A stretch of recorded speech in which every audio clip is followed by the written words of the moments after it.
नमस्कार साथियों, आप सभी का स्वागत है हमारे YouTube चैनल ज्ञान अड्डा 24x7 पर। मैं चक्रवर्ती सर। आज की इस वीडियो में हम बात करेंगे कि जो केंद्र सरकार 2026 से जातीय आधारित जनगणना शुरू करने जा रही है उसके बारे में काफी डिटेल में हम बताएंगे। आपको समझेंगे कि जातीय जनगणना क्या है, इसकी शुरुआत कब हुआ, पूरा ऐतिहासिक बैकग्राउंड क्या था इसका, है ना, इसका क्या महत्व हो सकता है। आखिर केंद्र सरकार 2011 के बाद इतने दिनों के बाद जनगणना करने जा रही है तो क्या इसका महत्व होता है। पहले केंद्र सरकार कहती थी कि जातीय जनगणना हम नहीं होने देंगे, लेकिन फिर से गवर्नमेंट अब मान गई है कि नहीं, कि जातीय जनगणना होगा। तो क्या है इसका पूरा मुद्दा, इसको समझते हैं हम लोग डिटेल में काफी अच्छे तरीका से। देखो, किसी भी देश का यदि जनसंख्या पता करना होगा तो उसके लिए जनगणना कराना होगा। किसी देश की सामाजिक रूप से कितने लोग पिछड़े हुए हैं, आर्थिक रूप से कितने लोग पिछड़े हुए, रोजगार पर कितने लोग पिछड़े हुए, तो इन सब के लिए जो है ना वहां पर जनगणना कराना होगा, है ना। इसीलिए गवर्नमेंट जो है जातीय जनगणना शुरू करने जा रही है।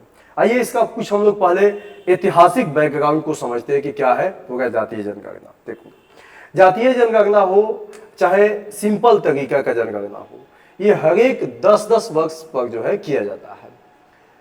10 वर्षों के लिए किया जाता है, मतलब एक बार जनगणना हो गया तो इसका वैलिडिटी 10 साल तक रहेगा। अब इस 10 सालों में जितने भी जातियों की संख्या गवर्नमेंट के पास आ जाए उसी के आधार पर योजनाओं को जो है बंटवारा किया जाएगा, उसी के आधार पर रोजगार का बंटवारा किया जाएगा, उसी के आधार पर जो है ना लोगों की स्थितियों को सुधार किया जाएगा, है ना।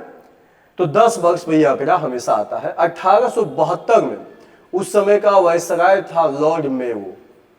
लॉर्ड मेयो के शासनकाल में इसको पहली बार शुरू किया गया था, लेकिन लॉर्ड मेयो जो है इसको हम कह सकते हैं कि आंशिक रूप से शुरू किया था, काफी विस्तार तरीका से ये शुरू नहीं हो पाया था। तो ये कह सकते हैं कि ये जनगणना फ्लॉप हो गया था लॉर्ड मेयो वाला शासनकाल में।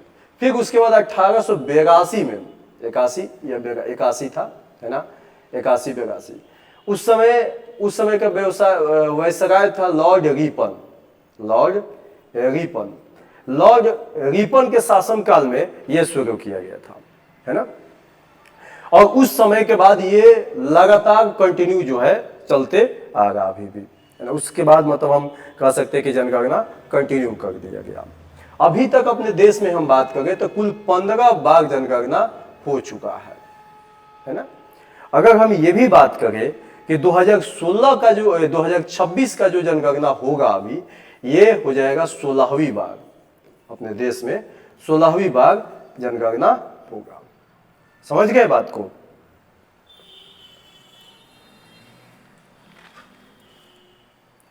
अगर हम बात करें पिछली जनगणना की, यदि बात करेंगे तो गवर्नमेंट पिछला जनगणना जो किया था वो 2011 में किया था, 2011 में हुआ था ये, है ना।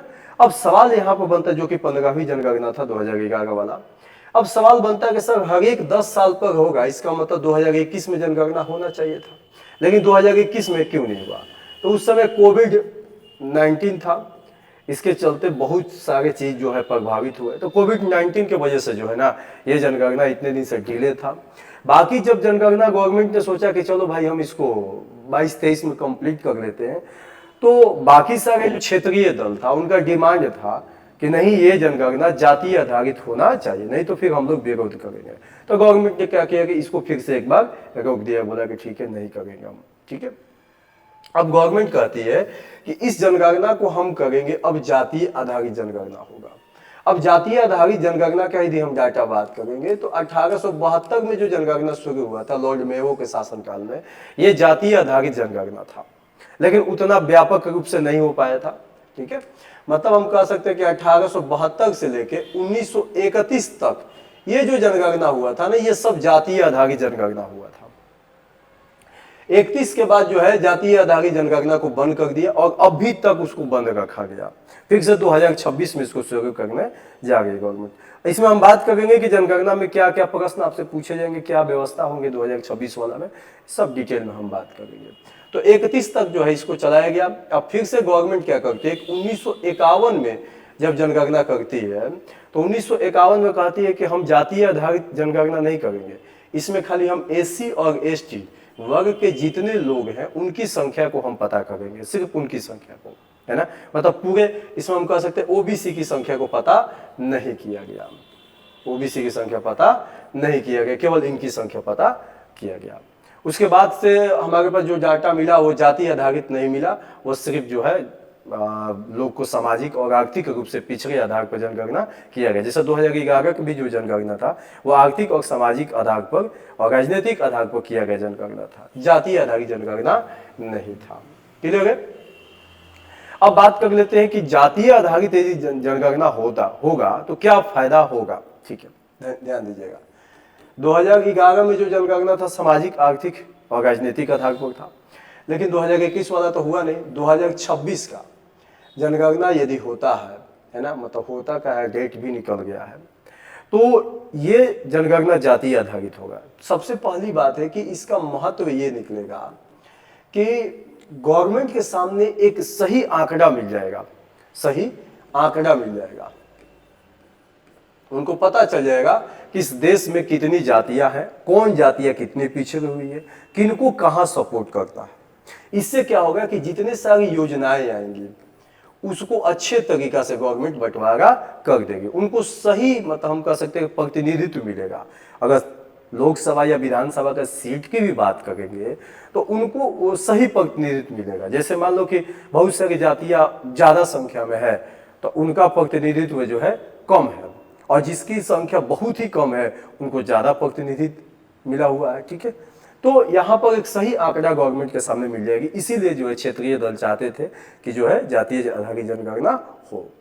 ठीक है, दूसरा चीज है कि जो 2026 में परिसीमन होने वाला था ना, लोकसभा के सीटों की संख्या और राज्यसभा की सीटों की संख्या, उसमें क्या है ना कि इस आधार पर जो है ना थोड़ा सा सीटों की बंटवारा अच्छे से हो जाएगा। महिलाओं के भी आंकड़ा पूरा अच्छे तरीका से गवर्नमेंट के सामने आ जाएगा। तो 33% जो है महिलाओं को जो छूट देने की प्रावधान किया गया है सीटों में, तो वो एक व्यवस्था ला दिया जाएगा, तो ये इसमें किया जाएगा। ठीक है, अब हम बात कर लेते हैं कि जो 2016 वाला जो जनगणना होगा, 2026 वाला जो जनगणना होगा, इसमें खास बात क्या है, कैसे होगा, क्या है पूरा प्रोसेस।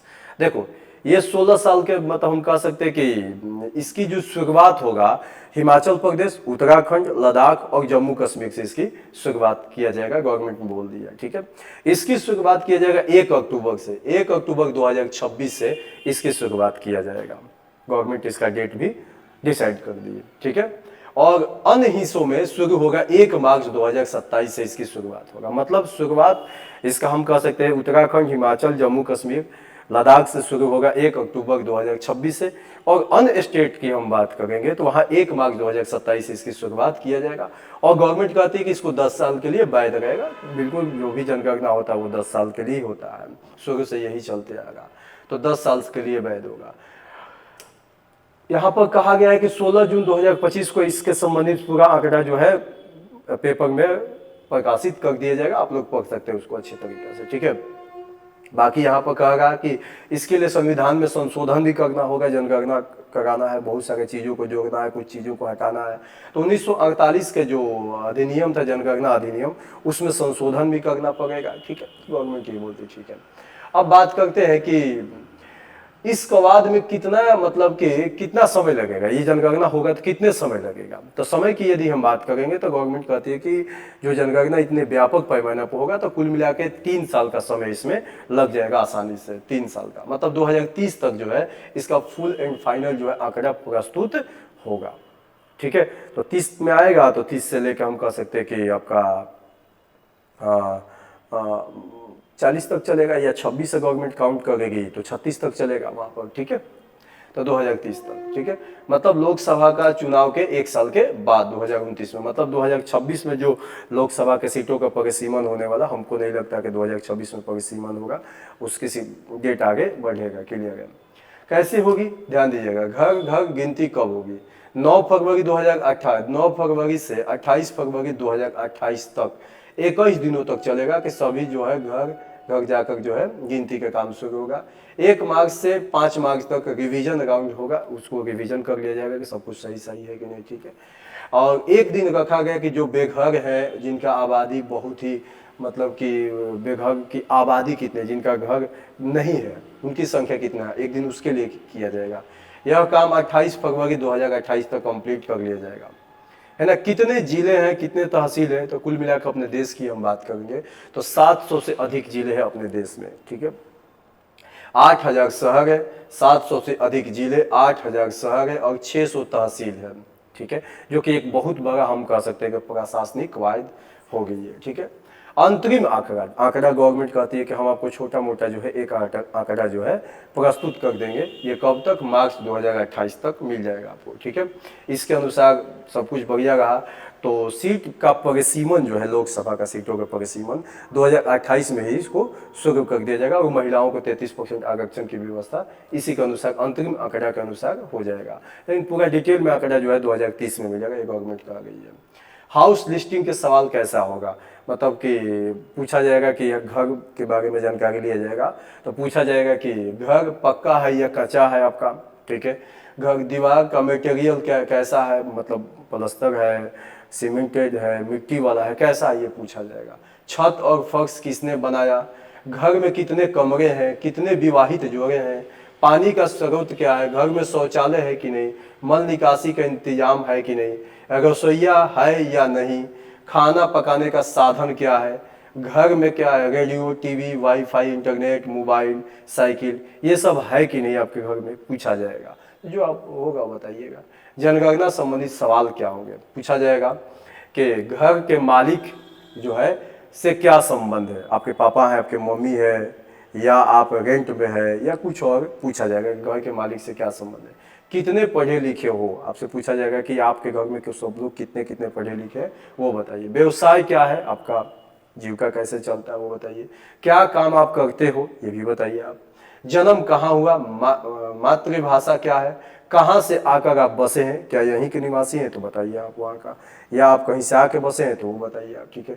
कहाँ से आकर बसोगे, क्यों माइग्रेट होना पड़ा, मतलब आप एक स्थान से दूसरे स्थान क्यों गए, पढ़ाई के लेकर गए हैं या रोजगार के तलाश में गए हैं, क्यों गए, या बताइए वहाँ पर।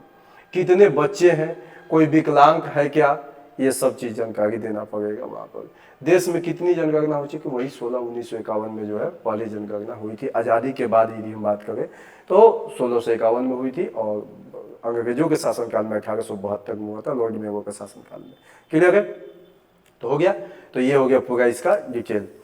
अब संसद का जो सत्र शुरू होने वाला मानसून सत्र, ये 21 जुलाई से शुरू होगा और 12 अगस्त तक चलेगा। लगभग हम कह सकते हैं कि ये 47 दिन पहले ही इसकी घोषणा कर दिया गया। अब कांग्रेस भी लगातार सवाल पूछ रहा है कि भाई क्यों ऐसा आप कर रहे हैं कि पहले ही इस सत्र को बुला रहे हैं, ठीक है। तो ये वाद विवाद चलते रहेगा, लेकिन फाइनली आपका जो जनगणना 1 अक्टूबर 2026 से शुरू हो जाएगा। क्लियर है? तो उम्मीद करते हैं आज के इस वीडियो में आप जनगणना से रिलेटेड सभी पॉइंट को समझे होंगे। तो इसी तरीके से हमारे चैनल पर इस तरह का वीडियो आपको देखने को मिलेगा। तो यदि आप नए हैं तो चैनल को सब्सक्राइब कर लीजिएगा और वीडियो को छोटा सा लाइक, और कहीं कमी होगा तो कमेंट कीजिएगा, अच्छा लगा होगा तो भी कमेंट कीजिएगा और वीडियो को शेयर अवश्य कर दीजिएगा।